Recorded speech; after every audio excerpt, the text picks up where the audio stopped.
This is Back to the Bible with pastor and Bible teacher Bryan Clark. Welcome, everyone.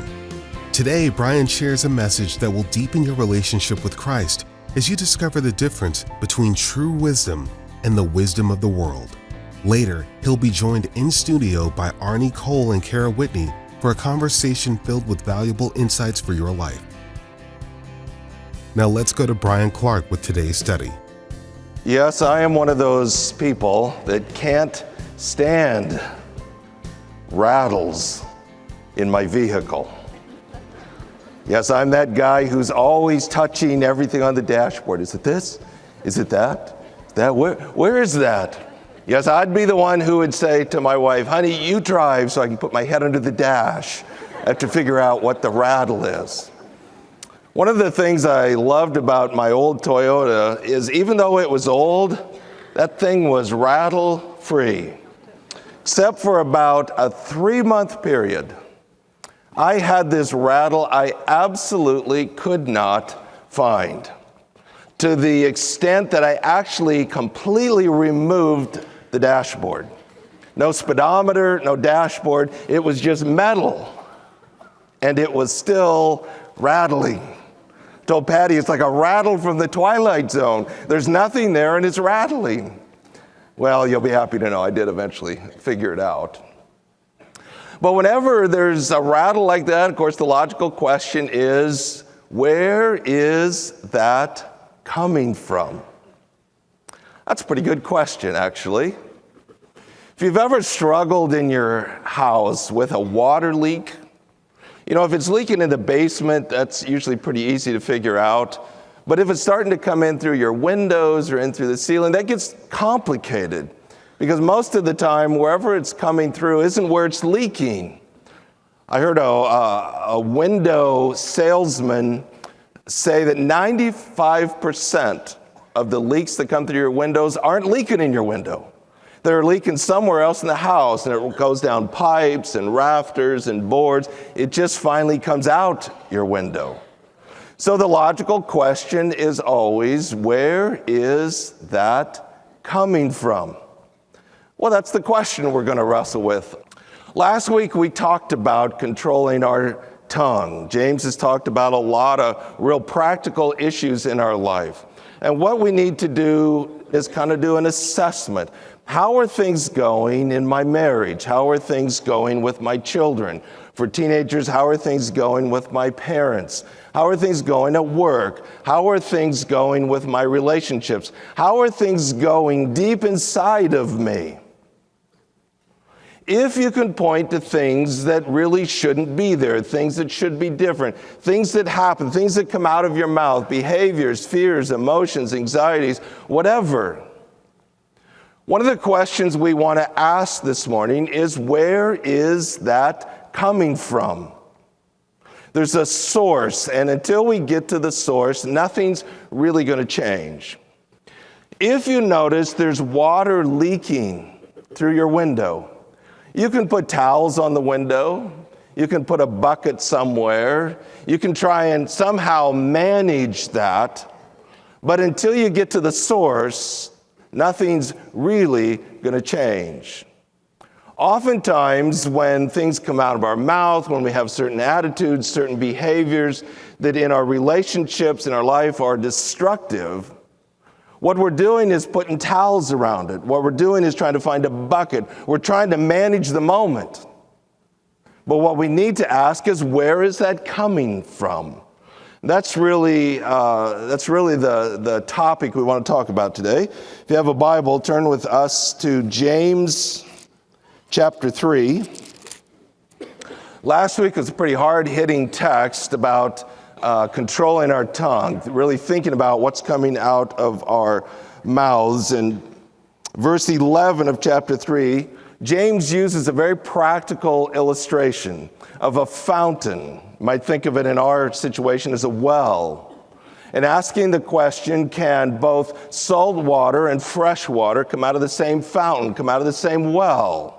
And of course, the answer would be no. I think if you just take out the divisions and just keep going with the train of thought, that's what gives birth to the discussion that follows. He's really talking about the source. And when you identify the source, then you're going to know what's going to come out of that. If the well is salty, it's going to produce salt water. If the well is fresh, it's going to produce fresh water. So we really need to be asking the question, what's in the well? What is the source of this water? Verse 13, who among you is wise and understanding? Now, we've picked up through the book of James, it's been a little bit subtle, but there's obviously a problem with the people in charge. James tells us he's writing to the dispersed Jews. And it's clear from reading between the lines that there's a problem with those who have basically taken charge of the environment. They have identified themselves as the teachers, those people who are the leaders, those people that are in charge. And several times, James has confronted them with some of their behaviors. The words wise and understanding are actually very technical Greek words that refer to someone who's put themselves in charge. Those who would be considered a rabbi, those considered a teacher, those considered kind of an expert. Especially the word understanding has a little air of arrogance to it. Those who have decided they're the best of the best, and now they're going to tell everyone else how to live. So in essence, James is kind of calling them out. This message is written to those people as well as to the rest of the body. And so he's asking the question, who is it that's determined that they have it all figured out and they're going to tell everyone else how to live? Let him show by his good behavior his deeds in the gentleness of wisdom. This sounds very much like chapter 2, verse 18. I will show you my faith by my works. In other words, James is saying, okay, if that's true, if you're so wise, if you're so understanding, if you really do have this figured out, then let's take a look. Let's look at your behavior. Let's look at how you live your life. Let's look at the gentleness of your wisdom and see if your life really lines up with what you're claiming to be true.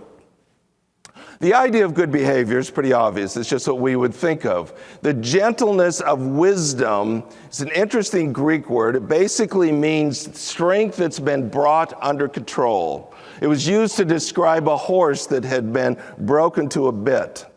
The horse still has power. It's 1,000 pounds of muscle, but it's been brought under control. There's a sense in which there is strength. There's something deep inside the person who really does understand it that feels strong. It just seems like there's strength, but it's under control. It's harnessed. This word is often translated humility. It was translated that way in chapter 1 when James was talking about not just being a hearer of the word, but being a doer. And he said, receive the word in humility. That's our word. In gentleness, in this sense of teachability. That's what he's talking about here. I do find it interesting, and this is a very common theme in the New Testament. We've talked about it many times, that there is a sense in which the New Testament really encourages people to give careful consideration to the voices you're listening to. Every day there are hundreds of voices speaking into our lives, and oftentimes we hear them much more than we think we do. And we don't give a lot of thought to who is this that's speaking into my life? And is this really someone I should be listening to? Throughout the New Testament, there's this theme that it's wise to give a good look at the behavior of those that are speaking into your life and ask yourself, is that really the life I want? You remember when Paul wrote to the Corinthians, he said on multiple occasions, you know how I lived when I was among you. That was his response. That was his defense, that I lived among you. You saw how I lived my life. You could assess that for yourselves. You're listening to Back to the Bible. If you'd like to listen again, visit backtothebible.org. That's backtothebible.org. Here again is Bryan Clark with more from the book of James. In this day and age where there is so much technology, it's again good to remember that one of the biblical values is that your primary shepherd, your primary teacher, those people that are really speaking into your life should be people that live among you. You should be able to assess, how does this person live? I've told you before, you should know how I treat my wife. You should know how I've raised my children. You should know how I get along with my neighbors. You should know how I treat the people I work with. There's accountability in that. You're probably as weary as I am of those who claim to be proclaimers of the message of truth who have this dark side to them. Suddenly we discover that they're having affairs. We discover they're hooked on pornography. We discover that they're all messed up, that they're filled with arrogance, and they're really hard to work with. You really should know that if you're going to listen to these voices. It doesn't mean the only teacher, but I think your primary teacher should live among you. You should have some sense. Is that really how this person lives? I think that's a biblical value. Now, that doesn't just apply to preachers like me. It applies to anyone whom God has put in a position of influence. Whether you're a Sunday school teacher, whether you're a small group leader, whether you're a youth group leader. If God has put you in a position of leadership, I think people have the right to say, let's check you out. I'd like to know how you treat your spouse. I'd like to know how you treat the people at work. I'd like to know how you get along with your neighbors. And that's in essence what James is saying, is if these people are claiming that God has put them in a position of influence, then let's check them out. Let's look at their behavior. Let's look at this sense of gentleness, of wisdom, this quiet strength that should define their lives. Verse 14, but if you have bitter jealousy and selfish ambition in your heart, do not be arrogant and lie against the truth. This is the counter to good behavior and gentleness of wisdom. This would be people that are defined by this bitter jealousy. That's an interesting phrase. It's a little bit hard to translate. Jealousy is fairly simple. It's a Greek word that means to be zealous for self.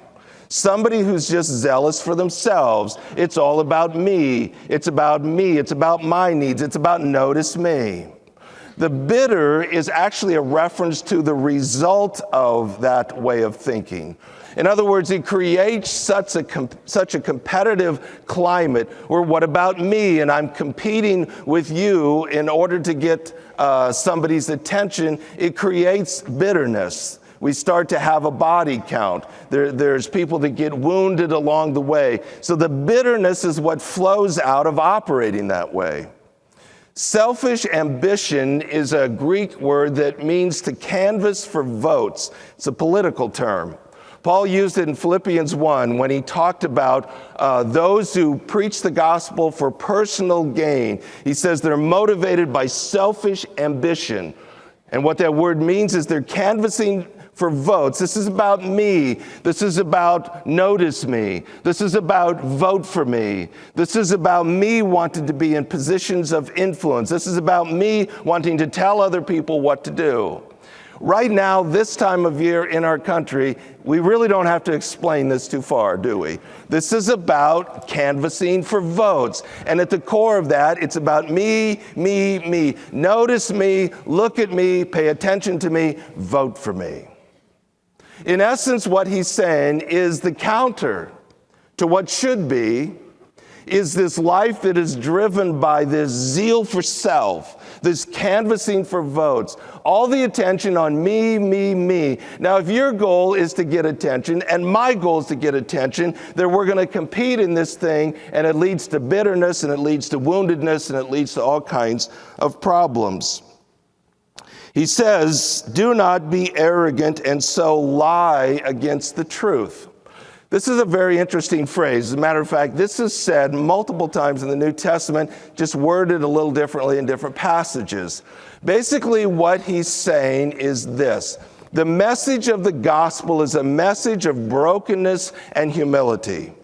If you really understand the gospel of grace, you have to come to grips with the fact that I acknowledge I can't do this.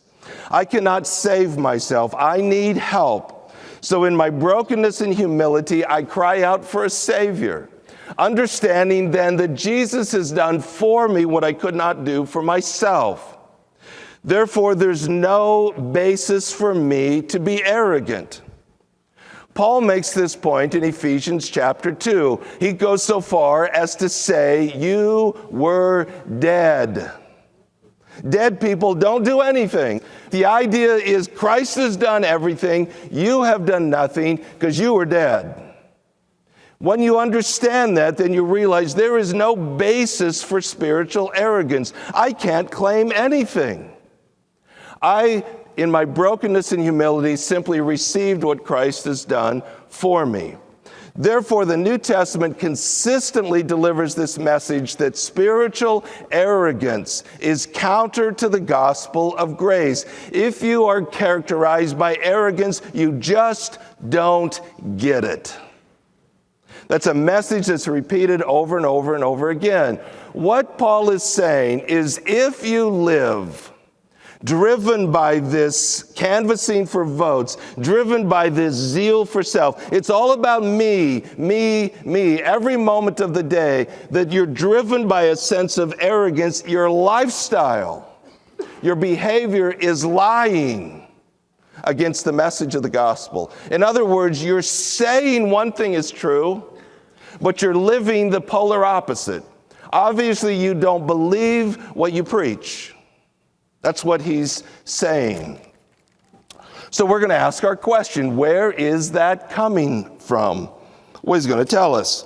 This wisdom is not that which comes down from above. Okay, this isn't from God, but is earthly, natural, demonic.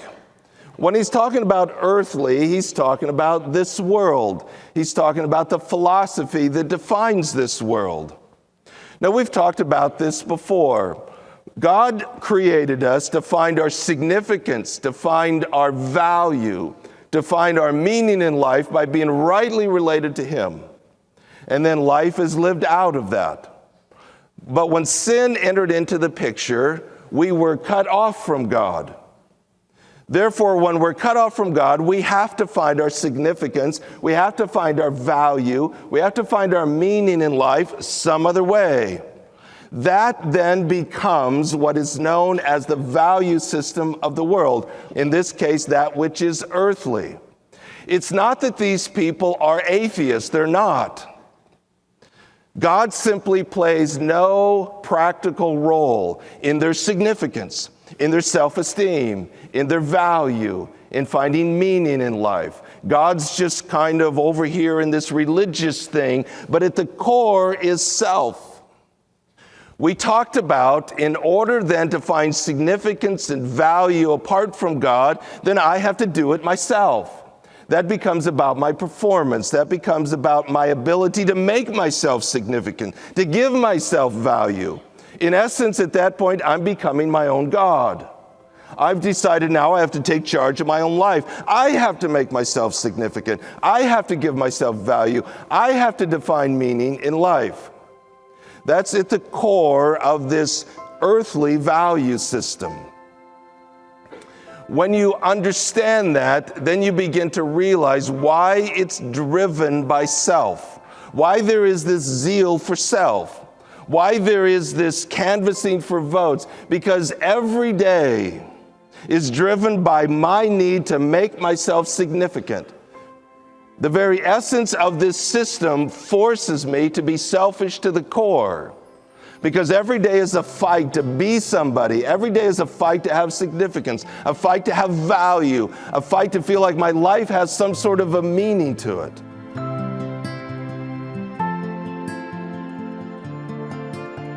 Now let's join Bible teacher Bryan Clark in the studio with author Kara Whitney and Back to the Bible CEO Arnie Cole.